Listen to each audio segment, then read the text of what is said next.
Драги ученици, јас сум Дарко Ристевски, професор по македонски јазик и литература во гимназијата Мирче Ацев во Прилеп. Денес на овој видео час ќе ја започнеме првата тема по предметот македонски јазик и литература за трета година реформирано гимназиско образование. Првата тема е наука за јазикот, а првата наставна единица е основни поими, јазик, говор и јазичен знак.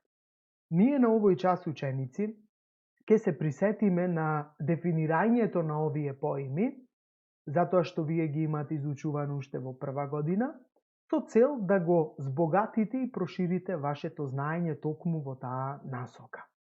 Најпрвин, пред да започнам со наставната единица, ќе ве потсетам на она општа дефиниција за јазикот, а таа е дека јазикот е систем од знаци за општење меѓу луѓето. Или втората дефиниција, јазикот е средство за комуникација помеѓу луѓето. Јазикот уште е заедничка особеност на човековиот род, но истовремено и разликувачка особеност на човековите заедници. Тоа е така затоа што токму заради јазикот една човекова заедница се разликува од друга човекова заедница. Затоа јазикот е дел од културниот и националниот идентитет на еден народ или основен белег поред кој се препознава една општествена заедница или се разликува од друга. Исто така, секој јазик има сопствена историја, нормално, и сопствен систем од знаци. Но сите тие се составени според исти принципи и функционираат на ист начин. Секој јазик служи за општење меѓу луѓето во рамките на една човекова заедница.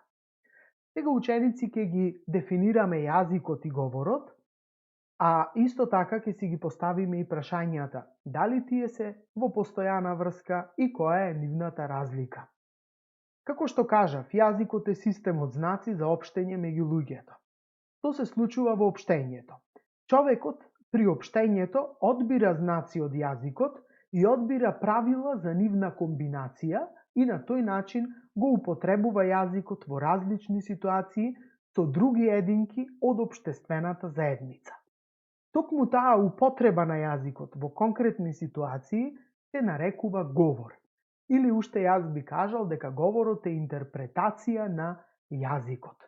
Говорот сушност е човекова креација, затоа што во различни ситуации тој систем од знаци различно се комбинира и различно се воспоставува. Јазикот и говорот се меѓусебно поврзани и представуваат неделиво единство. Така сите членови на една заедница го владеат јазикот како апстрактен систем од знаци, но секоја единка различно го употребува преку својот сопствен говор. Тоа единство од јазик и говор се нарекува јазична дејност.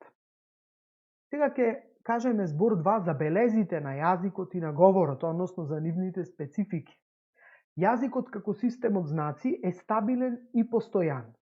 Тоа значи дека јазикот постојано се стреми да биде организирана целина во која секој знак има свое место и постојано се представува преку односите кои што постојат меѓу тие знаци. Говорот пак, како начин на остварување или како начин на реализација на јазикот, е динамичен и променлив. Говорот постепено може да ги менува односите меѓу знаците во системот.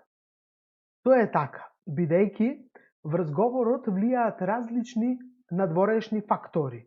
Тие можат да бидат психички, физиолошки или физички. Исто така, врз говорот влијаат и општествените ситуации во кои тој се реализира, а исто така влијаат и интелектуалните способности и културата на зборувачите. Понатаму ќе кажеме дека говорот представува јазик во акција. Тој е неповторлив, односно она што еднаш ќе се изговори, не може да се каже на ист начин повторно. Говорот представува творечка активност на човекот, или како што реков, творечка креација. Сега да го разработиме поимот јазичен знак. Кажавме дека јазикот се остварува преку говорот.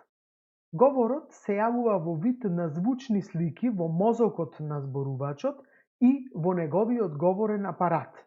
Понатаму, во вид на звучни бранови, се пренесува до слушниот апарат и до мозокот на слушачот. Но за да се пренесе порака, која што зборувачот треба да ја пренесе, а слушачот да ја прими, тие треба да употребуваат исти знаци, односно да зборуваат на еден ист јазик. Знаците кои што ги употребуваме при општењето со помош на јазикот се нарекуваат јазични знаци. Сега ќе се потсетите повторно на материјалот од прва година и ќе кажеме дека јазичниот знак е единство од две нешта. Првото нешто е поимот и ја представува содржинската или означената страна на јазичниот знак, односно неговото значење. А второто нешто ја представува материјалната или означувачката страна на јазичниот знак, или пак второто нешто е звучната слика. Јазични знаци се зборовите. Тие имаат две страни – форма и значење. Преку формата се означува материјалната страна, преку значењето содржинската страна. Доколку го разгледаме ученици зборот книга, со цел да ја прикажеме неговата форма, односно материјалната страна, ние ќе кажеме дека зборот книга е составен од 5 гласа, а тие се К, Н, И, Г, А. Значи, ја прикажуваме неговата означувачка страна. А доколку сакаме да го прикажеме неговото значење или неговата содржина, тогаш ќе кажеме дека со зборот книга се означува поим за предмет од стварноста. Јазичните знаци, зборовите, представуваат основни елементи на системот на јазикот. Оваа наставна единица, ученици, представува еден вовед во наредната наставна единица од темата наука за јазикот, а таа е класификација на јазиците, која што е востановена поред некои јазични критериуми.